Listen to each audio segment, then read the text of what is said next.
It's setting in! This entire commercial is about dealing with your shirt stain later, after the Super Bowl, because, you know, it's the Super Bowl. But there are 4 people in the background here and here, not even paying any attention to the game. Also, someone set a plate of food on top of the decorative coffee table books. Party f***ing foul. Schitt's Creek here totally slaps Charlie Day in the chest after a football play. And my point is, who reacts to sports by slapping the pectoral muscle of the person they are standing next to? Also, what is she eating? That looks like a rib. Who serves f***ing ribs at a hangout but doesn't provide silverware or napkins or bibs? Now I gotta go wash this! What? If this is your house, maybe you go change and put some spray and wash on this thing?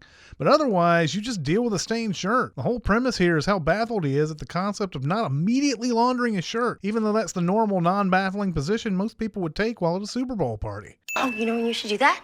Later. Well, duh, but she's being pretty cavalier about the stain given she caused it through some of the most careless rib-eating and sports celebrating known to man. Also, the host of this Super Bowl party left a basket of laundry with a Tide bottle in it on the hallway table, like all good party hosts do. Well, when is later? Question no human would ever ask becomes the central focus of this entire commercial's so-called joke. Like after the game, or is that too late? Well, first of all, yes, after the game. Second of all, why are you at the game when you were just watching it from home? Third, why haven't you left this obviously empty post-game stadium yet? Fourth, why do you think the stadium janitor would know the answer to a question you originally asked back in your living room at a Super Bowl party?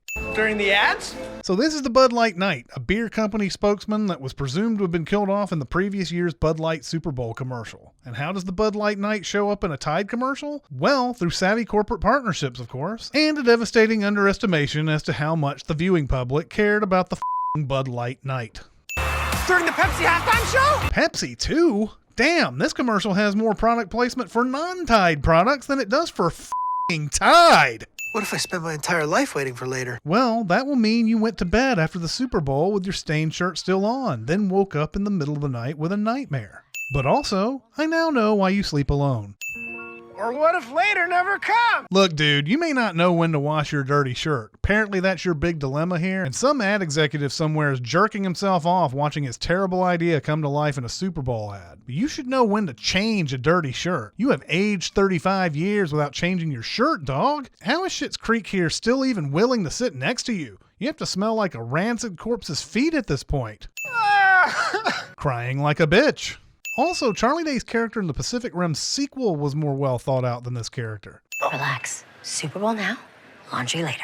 She just head motioned at the laundry basket on the hall table. That shit was only there for her to nod at. And let's be honest, having a stain on your shirt from some rib-eating mesaholic is much less embarrassing and awkward than leaving dirty laundry out in the open during a Super Bowl party. This whole commercial should have been about what a loser he is for forgetting to put the laundry away before the party started. Heavy 10x duty? 10 times? How many times the laundry power before it becomes silly? Like when you have Tide Pods on the shelf at regular strength next to Tide Pods that are 50 times as potent, what even is the point of selling the old shit anymore? It feels like you're just putting numbers and X's on your label to make your seem stronger. And I can write 10X on my with a Sharpie, but it won't actually make my any longer, you dig? Also, the legal fine print says keep out of reach of children, and this party is violating that rule since its main character has the intelligence of a 3rd grader. Because before, you would have ripped that shirt off, rushed home immediately, and washed it to avoid that stain setting. Now you can wait a few hours. That's luxury you can't put a price on, but we did, and it's 10 times the staying power of the previous laundry detergent's price.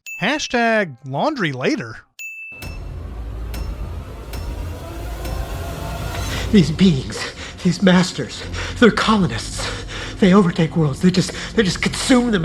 Remember to also check out Cinema Sins, where we send movies, Music Video Sins, where we send music videos, and TV Sins, where we send TV. Also subscribe to Commercial Sins. Click the bell, like this video, slap your mama's ass. Oh, and check out cinemasins.com, which has all our videos in easy genre categories and links to our store where you can buy our sweet, sweet merch that we guarantee you will love. Guaranteed void in Tennessee.